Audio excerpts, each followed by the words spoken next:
Hello friends, எல்லோருக்கும் வணக்கம். இன்றைக்கான மார்க்கெட்டில் நிஃப்டி ஒரு 100 புள்ளிகள் சரிவடைஞ்சிருக்கு. 25,950 க்ளோஸ் வச்சுருக்கு. பிலோ 26,000 கீழே க்ளோஸ் வச்சுருக்கு.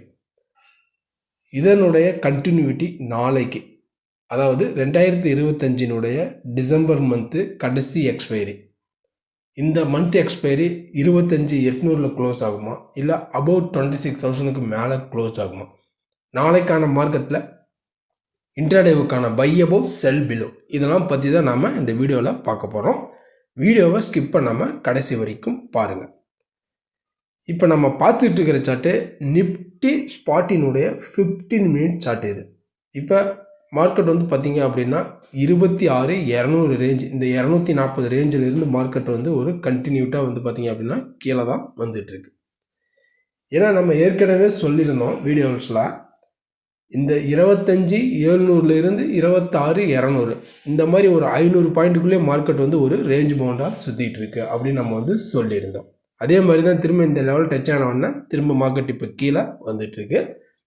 இதனுடைய கண்டினியூட்டி நாளைக்கு எக்ஸ்பைரியில் எப்படி இருக்கும்? நாளைக்கு எக்ஸ்பைரிக்கான ஃபஸ்ட்டு சப்போர்ட்டே பார்த்திங்க அப்படின்னா இந்த 920 25,920 ஒரு சப்போர்ட் ஆகவும், அதை உடச்சிது அப்படின்னா 25,850 ஒரு சப்போர்ட் ஆகவும், அதையும் பிரேக் ஆச்சு அப்படின்னா 25,820 ஒரு சப்போர்ட்டாக ஆக்ட் ஆக சான்சஸ் இருக்குது. இது கீழே டவுன் சைடுக்கான ஒரு சப்போர்ட் ஜோனு. அதேமாரி மேலே அப்சைடுக்கான ரெசிஸ்டன்ஸ் நம்ம எடுத்துக்கிட்டோம் அப்படின்னா, ஃபஸ்ட்டு ரெசிஸ்டன்ஸே பார்த்திங்க அப்படின்னா இந்த 26,000 ஒரு ரெசிஸ்டன்ஸாக ஆக்ட் ஆகும். அடுத்தது 26,040 ஒரு ரெசிஸ்டன்ஸ் ஆகும். அதுக்கு அடுத்தது 26,080 பார்த்தோம் அப்படின்னா ஒரு ரெசிஸ்டன்ஸ் ஆகும், ஆக்ட் ஆக சான்சஸ் இருக்குது. ஏன்னா ரிப்பீட்டடாக அதே சப்போர்ட் அண்ட் ரெசிஸ்டன்ஸ் தான் பார்த்திங்க அப்படின்னா கண்டினியூவாக ஒர்க் அவுட் ஆகிருக்கு. ஏன்னா மார்க்கெட் பார்த்தோம் அப்படின்னா அந்த ரேஞ்ச் பவுண்ட்லேயே இருக்கிறதுனால ரிப்பீட்டடாக அதே சப்போர்ட் அண்ட் ரெசிஸ்டன்ஸாக வந்துட்டுருக்கு. இப்போ சப்போர்ட் அண்ட் ரெசிஸ்டன்ஸ்லாம் பார்த்துட்டோம். இப்போ நாளைய மார்க்கெட்டில் என்னுடைய மந்த்லி எக்ஸ்பைரி, டிசம்பர் மந்தினுடைய எக்ஸ்பைரி எப்படி இருக்கும்? By above sell below.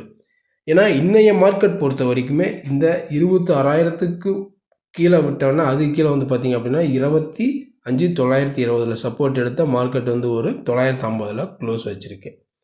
அதேமாரி இன்றைக்கி மார்க்கெட் ஓப்பனே பார்த்திங்க அப்படின்னா கொஞ்சம் ஃப்ளாட்டாக ஓப்பன் ஆனாலும், பட் இருந்தாலும் மார்க்கெட் டே ஹை 26,080 வரைக்குமே போயிருக்கு. 26,100 வரைக்குமே மேலே போயிருக்கு. 26,100 வரைக்கும் போயிட்டு திரும்ப அங்கேருந்து மார்க்கெட் செல்லிங் தான் திரும்ப அடுத்தது 26,080 உடச்சிது. அப்படி 26,000 உடச்சி கீழே 25,920 வரைக்கும் க்ளோஸ் வச்சுருக்கு.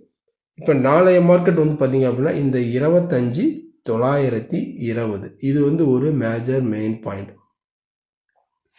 இந்த பாயிண்ட்டுக்கு மேலே மார்க்கெட் சஸ்டெயினாக இருக்குது, இந்த லெவலுக்கு மேலே மார்க்கெட் சஸ்டெயினாக கேண்டில் க்ளோஸ் வச்சு இருக்குங்கிற பட்சத்தில் நம்ம பையிங்கை கன்சிடர் பண்ணலாம். 26,000 26,020 வரைக்கும் மேலே போகும். அப்படி இந்த லெவல்ஸை உடச்சி மார்க்கெட் கீழே வருது அப்படின்னா 25,820 கீழே 820 வரைக்கும் வரதுக்கும் சான்சஸ் இருக்குது. 25,820 850 800 வரைக்குமே வரதுக்கும் சான்சஸ் இருக்குது. இதுதான் பார்த்திங்க அப்படின்னா நாளைக்கான நிஃப்டினுடைய மெயின் பாயிண்ட்ஸ் 920க்கு மேலே இருந்தால் மேலே 26,000 26,040 920 25,920 கீழே இருந்துச்சு அப்படின்னா 25,800. இதுதான் நாளைக்கான நிஃப்டினுடைய இன்ட்ராடே லெவல்ஸ். ஏன்னா நாளைக்கு நிஃப்டினுடைய மந்த்லி எக்ஸ்பைரி ஒன்று 26,000க்கு மேலே க்ளோஸ் வைக்கணும், இல்லை 25,800 தான் க்ளோஸ் வைக்கணும். இதுதான் நாளைக்கான மார்க்கெட்டினுடைய இன்ட்ராடே லெவல்ஸ். இந்த லெவல்ஸ் என்ன அப்படிங்கிறத நம்ம பொறுத்திருந்து பார்க்கலாம். அதுக்கு முன்னாடி இந்த வீடியோ உங்களுக்கு பிடிச்சிருந்துச்சுன்னா நம்ம சேனலுக்கு சப்போர்ட் பண்ணுங்கள், லைக் பண்ணிட்டு சப்ஸ்கிரைப் பண்ணுங்கள், கூடவே பெல் ஐக்கானையும் கிளிக் பண்ணுங்கள். நம்ம அடுத்த ஒரு வீடியோவில் சந்திக்கலாம். நன்றி, வணக்கம்.